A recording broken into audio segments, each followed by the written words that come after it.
गोजोननि बारजों बिटिआराव गोबानानै लाबाय जिउै माहामै गोसोम जोमैखौ बोखारनानै सोराङाव लाबोबाय दिनै सोरगिदिं हारि माहारिनि गोरोबलायनाय सोलायनायनि मेथाइ जानानै देरहानायनि मेथाइ इउपिपिएलनि 2015 मायथाइयाव दिनैनि सानावनो इउपिपिएल दलखौ जोनोम होदोंमोन दतमानि रंजासालि फोथाराव आरो बै समाव रायजो राजाफ्रा खोब मोनसे खोमसि मोनसे थासारियाव दङ जे इउपिपिएल हान्जाया जोनोम जाबाय माबायदि जाफुंसार जानो हागोन बेसेबां आवगायलांनो हागोन बेखौ लानानै बहुत सोंलु दङ खिन्थु 9 बोसोराव बे सोंलुफ्रा गैलिया दिनै रायजो राजाफ्रा इउपिपिएलखौ फोथायनो हमबाय बेनि सायाव मोनसे आस्था लानानै आवगायलांनो हमबाय 9 बोसोरनि गेजेराव 4 बोसोरानो प्रमद बर'नि दैदेननायाव बे हान्जाया दिनै बिटिसिआव सरकार दाबाय आरो सरकार सालायगासिनो दङ इउपिपिएल आरो बिजेपिनि एलायन्स जे सरकार बे एलायन्स सरकारा दिनै खोब माने जाफुंसार मोनसे सरकार होननानै आं बुंनो हायो थ' बेबायदि अबस्थायाव दिनै आरोबाव 9थि जे गायसनथाय सान फालिदों बेवहाय थानो मोननानै आं जोबोद गोजोननाय मोन्दों मानो होनना बुंबा जाय हान्जाखौ दानायाव जोबोद मोनसे संघर्ष खालामनांदों बिपिएफ हान्जाया जोबोद गोख्रोंमोन जोंनि हेंथा हान्जाफ्रा आरो गुबुन हान्जाफ्राबो जोंनि सायाव मोनसे आस्था लानो हायाखैमोन बिजेपिनि थासारियाबो खोब मोजां नङामोन बै समाव इउपिपिएलनियाबो नाथाय बियो 2020 मायथाइनिफ्राय सोलायबोदों आरो बिनि फोरमान हिसाबै थांनाय लकसभा इलेक्सनाव रायजो राजाया बयबो लैहोर लैहोर ओंखारबोनानै इउपिपिएलनि केन्डिडेट बिजेपिनि इउपिपिएलनि एलायन्स केन्डिडेट जयन्त बसुमतारिनो भट होनानै देरहासार जाहोदों दिनैनि दिनाव बेनिखायनो प्रमद बर'नि दैदेननायाव बे हान्जाया जेरैबायदि दावगालु लामाजों आवगायलांदों आङो बेनि थाखाय रायजो राजाखौ आरो बयबो कर्मिफोरखौ आङो साबायखर बावो आरो आं सानो इउपिपिएलआ गोलाव सम लामा हान्थिलांगोन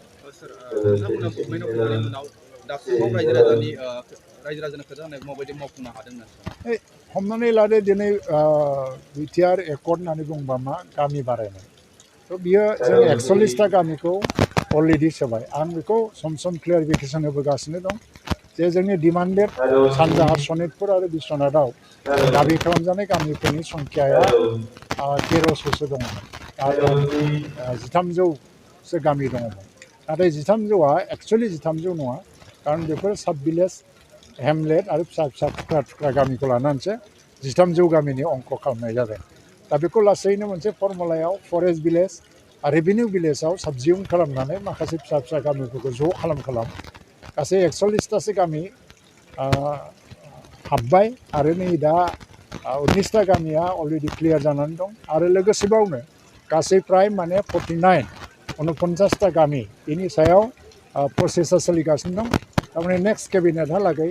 गासै 68 गामिया गोदानै केबिनेट डिसिसननि थाखाय फैनो गोनां जानानै दङ बिदि जायोबा प्राय 109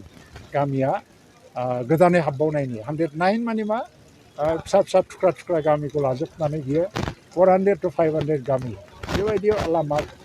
हाबबावनायनि मोनसे लामायाव फैगासिनो दं बे जोबोद गिदिर मोनसे देरहासारनाय आरो दिनै फ्राय बिटिआर सरकारनिफ्राय 1000 किल'मिटारसो लामा बानायबाय बिटिसि ओनसोलाव आरो जों एमएलएफ्रा 7 जन दङ आरो चिफ मिनिस्टारनि अननायाव जोङो बोसोरफ्रोम लामा मोनबाय थादों जोंबो थारमाने एमएलएफ्रा बेवहाय 700निफ्राय 800 किल'मिटारसो लामा बानायबाय बिदिखौ नायोबा टटेल 1800 लामा माने ब्लेक टपिं जालांदों आरो माबाथ' दंखायोआनो मा होनो सेन्ड ग्रेभेलिंआथ' दंखायो आरो लोगोसेयैनो फ्राय दा 600सो स्कुल्सफ्रा एलपिनिफ्राय हाई स्कुलसिम रिपेयारिं जाबाय गोदान बिल्डिं जाबाय आरो बिनि अनगायै दिनैहाय थारमाने प्राय बसुन्धरा आरो एफआरसि माने फरेस्ट राइट एक्टनि आन्दाराव जि हा मोननांगौ बे 1 लाखनि बारा मानसिफ्रा हा पाट्टा मोननो हमदों जल जीवन मिशना फुरा जाफुंगासिनो दं आरो दिनै पिएमएवाइनि आन्दारावबो गोबां माने न' होनाय जाबाय लोगोसेयैनो दा बड'फा सुपार 50 मिशनाव बिनिफ्राय लन्च जानायनि उनावहाय दिनै एसएएस अफिसार बा सोरबा आइएएस अफिसार जानो डक्टर इन्जिनियार जानायनि थाखाय कचिं बेनि गेजेरजों साक्सेस रेटखौबो जों नुनो मोन्दों फारसेथिङै चिराङा बोसोरनै माने मेट्रिकआव आसामनि गेजेराव दिनै टप पजिशनाव हाबोबाय थानो हमदों आरो हायार सेकेन्डारियाव बाक्साया सेकेन्ड पजिशन साइन्सआव फार्स्ट पजिशन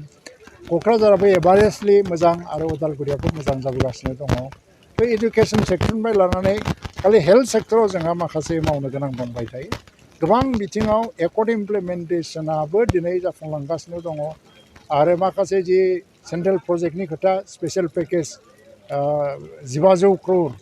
जि जोंनो होनांगौनि खोथा आसाम गभर्नमेन्टआ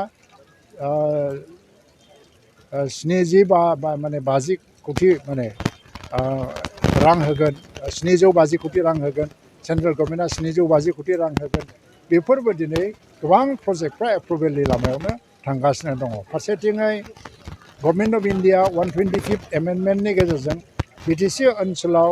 रुरेल डेभेलपमेन्टनि जिखिनि फैसाफोरखौ बोरैहाय फ्लड खालामनांगौ बा रुट खालामनांगौ बिनि सायावबो मोनसे एमेन्डमेन्ट लाबोनो थांगासिनो दङ बेबो गिदिर मोनसे फोसावथाय नोंथांमोननि थाखाय मोनसे गोजोनथाव खौरां लानानै फैदों अदालगुरि जिल्लानि सिङाव थानाय डिमाकुसि बरंगाजुलिनि पिपल हलियाव लानानै फैदों नोंथांमोननो लेब्रा मुंनि गंसे गोदान रिजर्ट नोंथांमोना बे लेब्रा मुंनि गंसे गोदान रिजर्टखौ तामुलपुर रडनिफ्राय फैब्ला सुख्लाय ब्रिजनि आगदा आरो अदालगुरि रडनिफ्राय फैब्ला सुख्लाय ब्रिजनि सिगाङाव आगसिथिंजाय मोननो हागोन